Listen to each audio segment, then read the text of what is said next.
A stormy night. A phone call from an unknown number.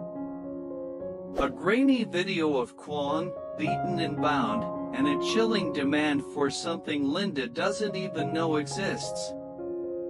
With only 7 days to save him, she tears through their home, uncovering hidden clues, a mysterious stock photo, an old ticket, and a brass key revealing a dangerous life Quang kept in the shadows. Time is running out, and the hunt has begun. Stay tuned and subscribe for more gripping twists. You won't want to miss what happens next in this heart-stopping rescue mission.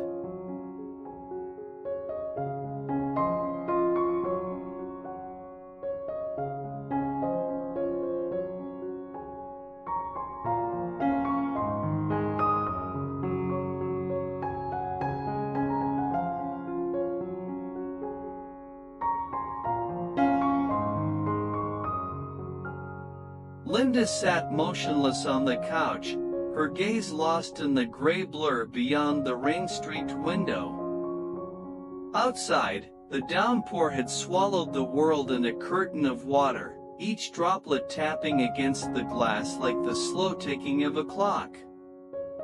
The room was dim, lit only by the faint orange glow of a single lamp, casting long, trembling shadows across the walls. She had barely eaten for days. Her body was in the room, but her mind was drifting somewhere far away toward the man she hadn't heard from in 2 endless weeks. She had replayed the last time she saw Quang over and over in her mind, his hurried phone call, the promise to be back soon, the way he brushed off her questions about where he was going. She never imagined that soon could turn into silence, silence that gnawed at her sanity. Every ring of the phone in these days felt like it could be him or news of him, yet each time it wasn't, a new crack formed in her heart. That's why, when the sudden shrill of her phone cut through the sound of rain, Linda froze. Her pulse quickened, breath hitching in her throat. The screen displayed an unfamiliar number. For a moment, her fingers hovered above the screen. A sick feeling twisted in her stomach. She answered. The world seemed to narrow to the size of her phone screen. Static crackled.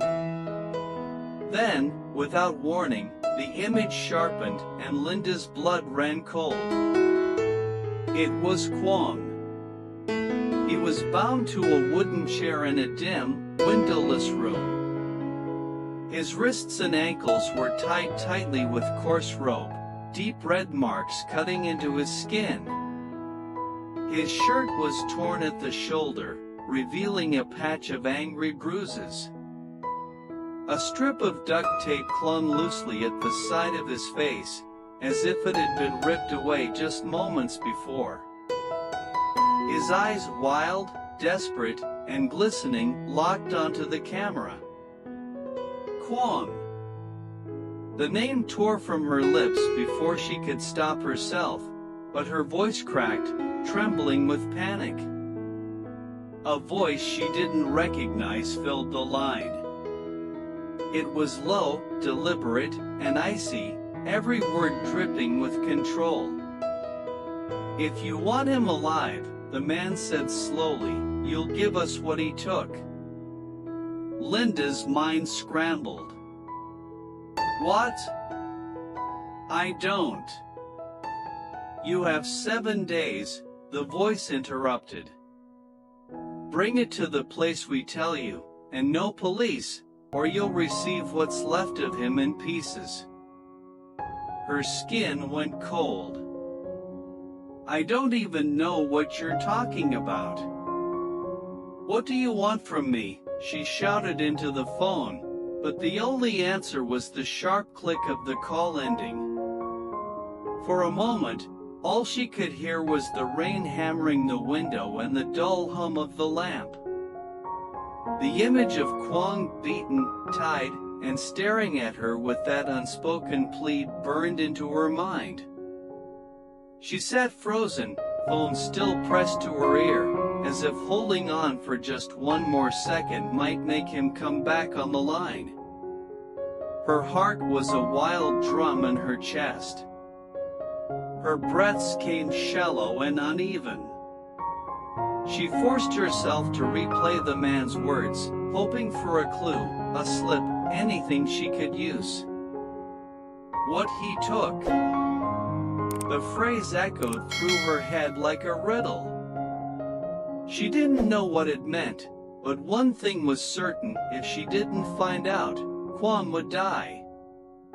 Outside, lightning split the sky in two, and Linda knew the storm had only just begun.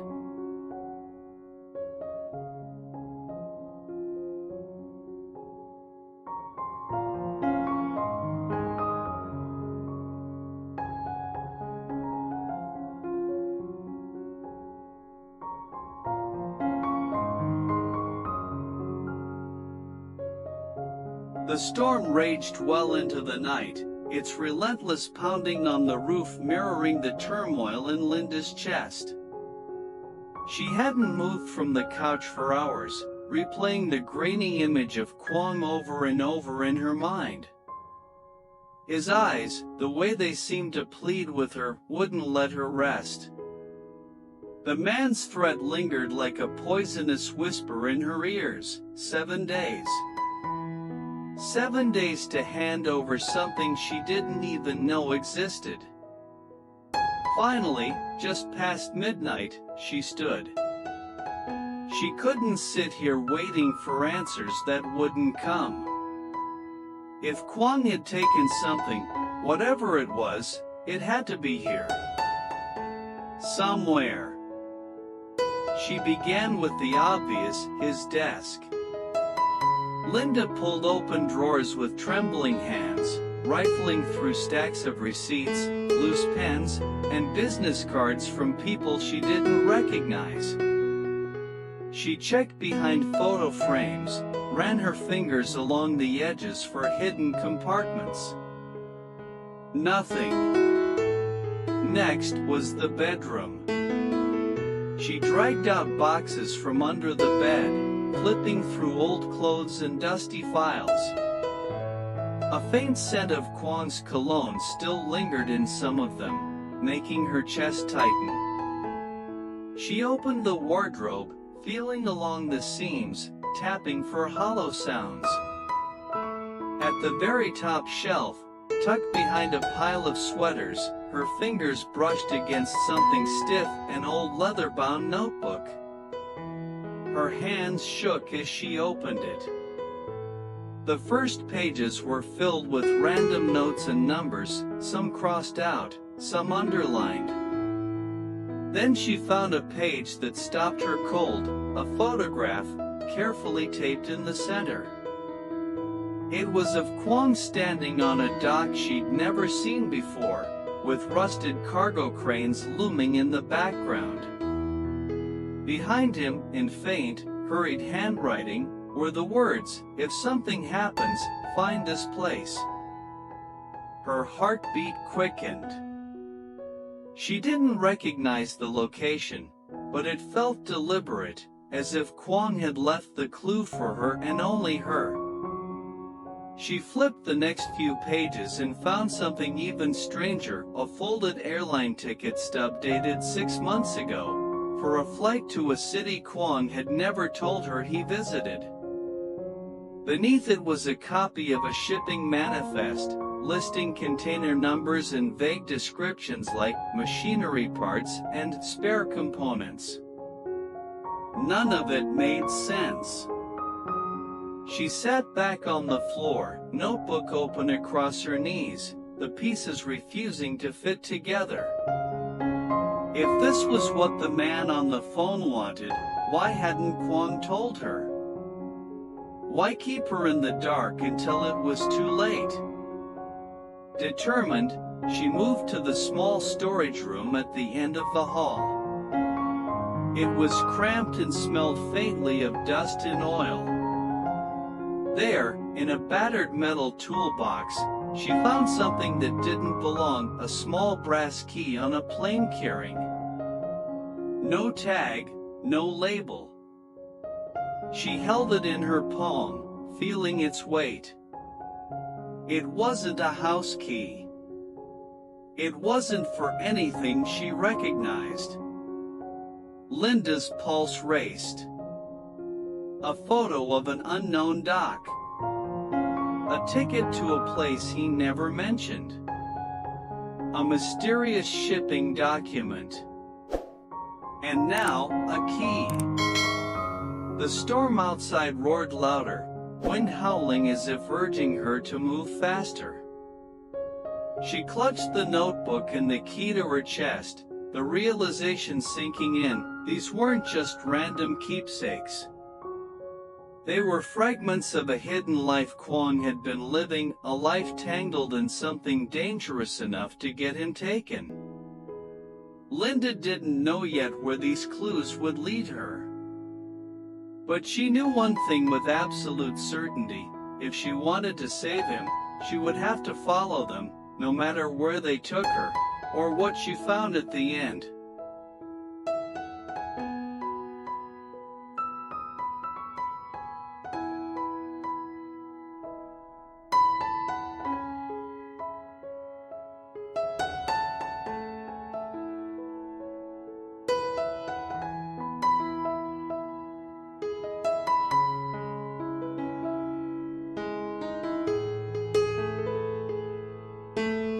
A jagged flash of lightning split the sky outside, momentarily flooding the room with harsh white light. Linda sat in the center of the floor, the leather-bound notebook open beside her, the small brass key cold and heavy in her palm. Her mind was a storm of its own questions, fears, and a creeping sense that every minute she wasted was another minute stolen from Quang. She turned the key over, studying its worn teeth. It looked old, but solid, the kind of key meant for a lock that guarded something important. She reached for her phone and scrolled through her contacts until she found a name she hadn't called in years, Min, an old friend of Quang's from their university days, now working in the shipping industry. If anyone could recognize the dock in the photo, it would be him. The line clicked after the second ring. Linda? His voice carried surprise and hesitation.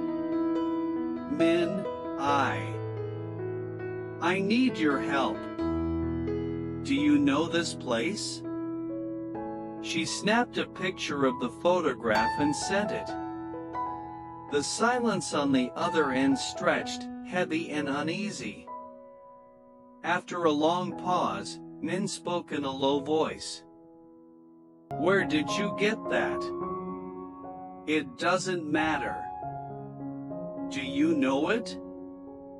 Yes, he said finally, his tone grave. But Linda, if Quang's involved with that dock, you need to forget about it. Walk away. It's not safe. Her grip on the phone tightened. I can't. They've got him. Her voice broke, the image of Quang tied to that chair flaring behind her eyes. I don't have the luxury of walking away. Min exhaled sharply, the sound heavy with frustration. Then listen carefully. That dock isn't on any public record. It's private, controlled by people you don't want to cross. Whatever's in that notebook, it's the kind of thing that gets people killed. The call ended abruptly, leaving Linda with more dread than answers. She stared at the photo again, her fingers brushing over the faint handwriting on the back. Quang had left it for her. He must have known this day would come. Rain lashed against the window as she stood and moved to her coat rack.